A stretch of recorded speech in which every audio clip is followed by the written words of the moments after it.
Hi, I'm Vito from City and County, and I want to share my 5 top tips to every landlord looking to get the best out of their property and increase their return on investment. Number 1, investment. Now this can actually apply to before you've even bought your property, so right down to what type of property you want to be buying, where you need it to be, for it to be more impacting and attractive to potential tenants and getting the best, obviously the highest rent possible.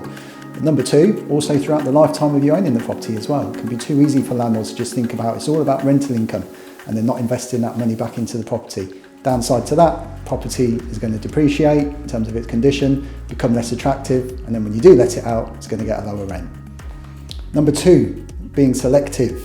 When it comes to sourcing prospective tenants for your property, you absolutely mustn't cut corners when it comes to your selection process. So when you're referencing tenants, you want to make sure you're looking at credit check, obviously very important, employer's reference, because you need to be now looking at affordability, making sure they can afford the rent whilst they're in your property.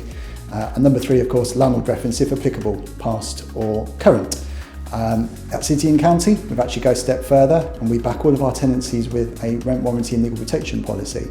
So not only are you guarded against non-payment of rent, but you then also got a process that deals with and pays for a whole court process in terms of dealing with breach of tenancy. Number 3, diligence. Well, with over 170 pieces of legislation in the private rental sector, this is one of the biggest areas where we see private landlords fall foul of the legislation and jeopardise their tenancy.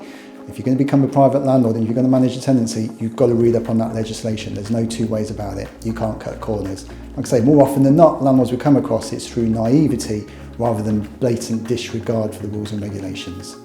Number 4, being thorough. So as a landlord, you more than likely have invested a lot of time and money in your rental property, getting it looking as nice as possible to, of course, attract the best possible tenant. The last thing that you want is come the end of the tenancy when the tenant vacates and they don't give you the property back in the same condition, that you're then in a situation where you're putting money into your own pocket to get the property put back again. And you know what you're probably thinking, well, that's what the deposit's for. But here's the thing, when it comes to appealing, and if a tenant disputes what you're saying that you want to deduct from that, the process that you're going to go through, you need to make sure you've got a rigid check-in and check-out procedure. So that will include a very detailed and thorough written and photographic inventory, and then the same again on check-out as well. Otherwise, all you're going to find is when the tenant doesn't agree with what you're wanting to deduct, if it gets disputed against through insufficient evidence, you'll basically just fall short. Number 5. And this is probably the most important one, good flowing communication between landlord and tenant. I can't emphasise just how important that one is. So as a landlord, that means now you potentially could be prepared to take calls or emails from your tenant at any time of the day or week. There's nothing worse than a tenant that then has got an issue, a maintenance issue, and their landlord's non-responsive. At City and County, that's why we've invested money in making sure that we've got a 24/7 online maintenance reporting platform. So at any time of the day, week or year, tenants can report maintenance issues to us, and we're always making sure that there's someone on hand, even out of office hours. So if you're an existing landlord or thinking of starting your landlord journey, feel free to give us a call or visit our website for more information.